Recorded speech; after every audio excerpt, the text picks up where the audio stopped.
Bonjour et bienvenue dans l'entretien de France 24. Un entretien particulier et exceptionnel aujourd'hui, puisque Pascale Mariani, notre correspondante à Bogota, en Colombie, a obtenu un entretien avec le président vénézuélien Hugo Chávez à 5 jours de sa visite officielle en France le 20 novembre prochain.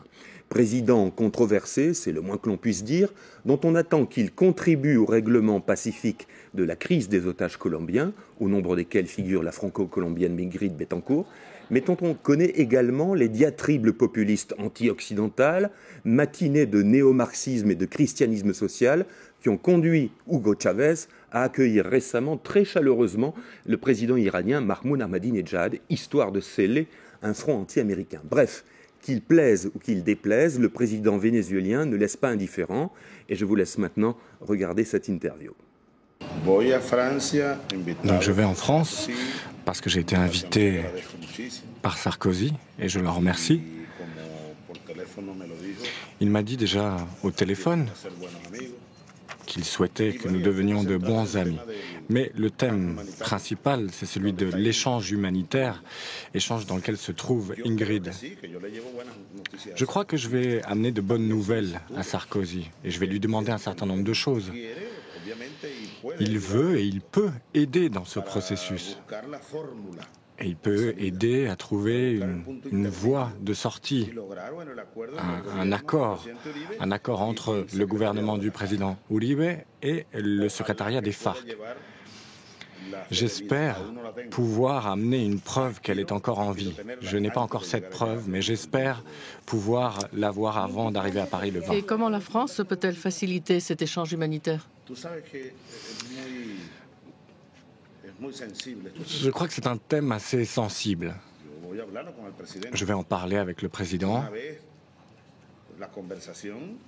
Une fois que nous aurons eu cette conversation avec Sarkozy, je crois que nous pourrons dire plus précisément en quoi la France peut apporter une aide. Mais pour le moment, sans en avoir parlé, il me paraît difficile de s'avancer. Vous pensez que le président Uribe va vous permettre de rencontrer Manuel Marulanda, le chef de la guérilla des FARC, dans la jungle colombienne ?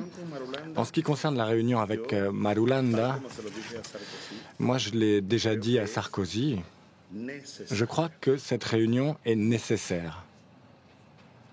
Et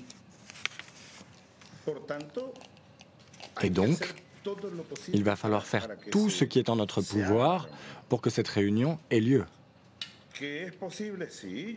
Donc, elle est possible, oui, je crois qu'une réunion de ce type est possible. J'en ai reparlé à Santiago du Chili avec le président Uribe. Et nous essayons de voir les voies qui nous amèneraient à cette réunion. Et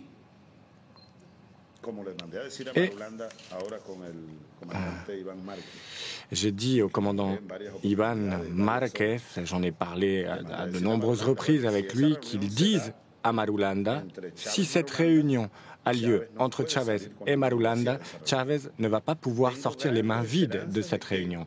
Donc j'ai bon espoir que cette réunion se tiendra et que de plus, cette réunion soit comme un déclencheur qui nous amène à une solution en ce qui concerne l'échange humanitaire.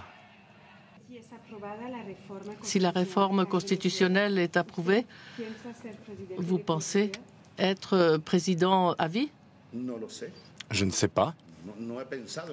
J'ai pas pensé à cela. Je ne pense pas être président toute la vie. En tout cas, ce n'est pas ma réflexion du moment. La seule chose que je propose aux Vénézuéliens, comme cela est fait en France, le président est élu, réélu, réélu autant de fois que le peuple souhaite. Et je crois que c'est ça le plus important. Que le peuple dispose du pouvoir de choisir, de rechoisir un chef d'État autant de fois qu'il le souhaite. Je crois que c'est le plus important. Mais alors, que moi je sois président un jour de plus, un an de plus, ou 3 ans de plus, ou 20 ans de plus, ça dépend d'un grand nombre de facteurs. Mais en tout cas, ce n'est pas l'idée que j'avais derrière la tête quand j'ai fait cette proposition. Moi, je pense au peuple vénézuélien. Quelle est pour vous l'idée la plus révolutionnaire qui sous-tend cette réforme? Inclure le pouvoir populaire et l'inscrire dans la Constitution comme un des volets du pouvoir public national.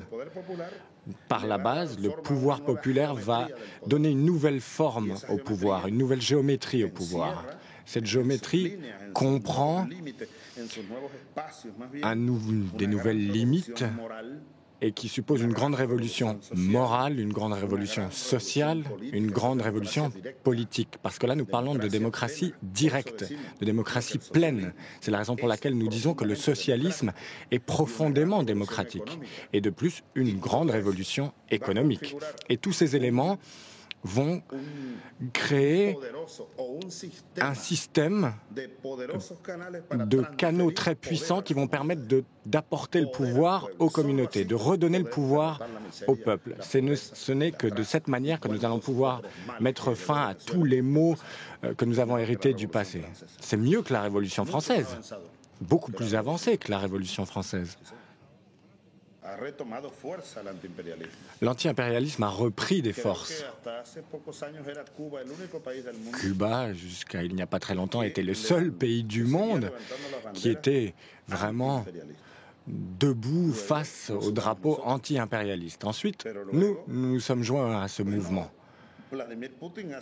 Mais Vladimir Poutine, il y a peu, a dit qu'il ne pouvait accepter le diktat des États-Unis d'Amérique. La Chine, l'Amérique latine, l'Afrique. Je crois que l'anti-impérialisme est de retour, et il était temps, pour ne serait-ce que freiner, mettre un frein à cette menace anti-impérialiste et ensuite la rompre. Nous devons mettre un terme à cette menace. Vous savez que les relations avec les États-Unis ne sont pas des meilleures. Que peut-il se passer avec le successeur de George Bush après le 20 janvier 2009? Bon, il va falloir attendre.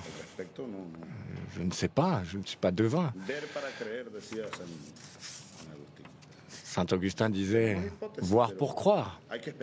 Nous avons des hypothèses, mais nous devons attendre. Il est un peu tôt pour mettre en avant telle ou telle hypothèse. Moi, ce que je peux dire, c'est que nous souhaitons construire et avoir de bonnes relations politiques, diplomatiques, économiques avec tous les pays de la planète.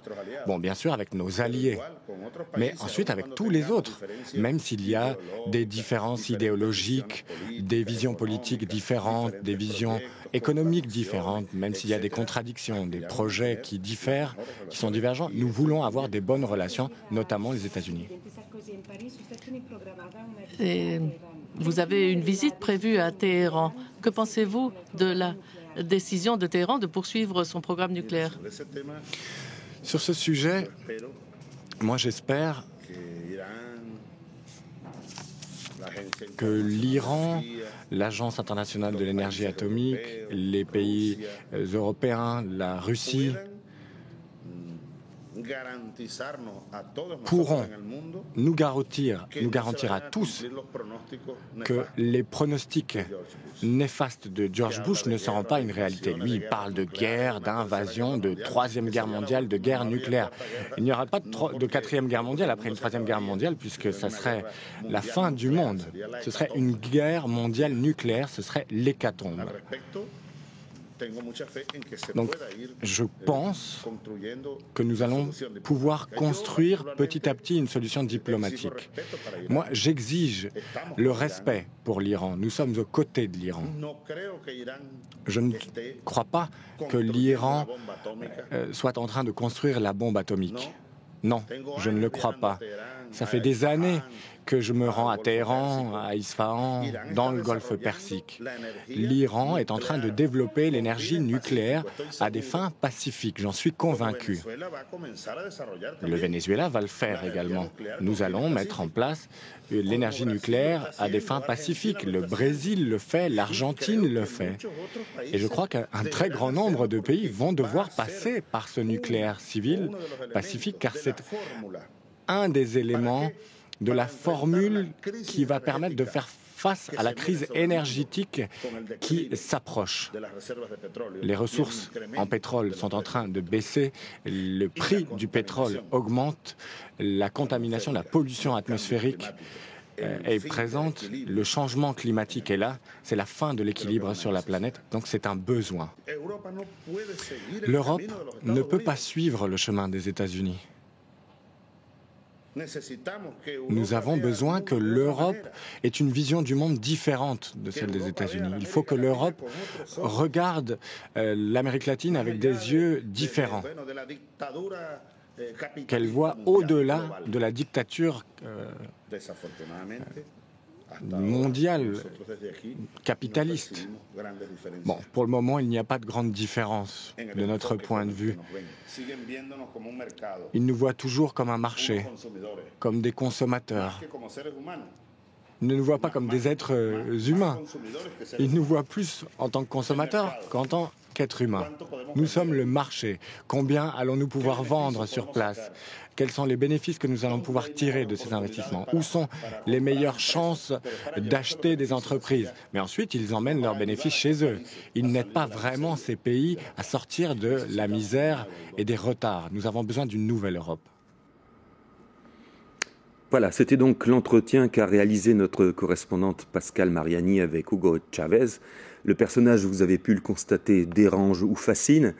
Sa visite officielle, prochaine, le 20 novembre à Paris, suscitera des regards intéressés et curieux. De tout cela, vous pourrez vous faire votre impression, votre réflexion, en écoutant évidemment cette interview et en suivant la couverture que France 24 fera de la visite du président Chavez en français, en arabe, en anglais, que ça soit sur Internet ou à la télévision. Merci et à très bientôt.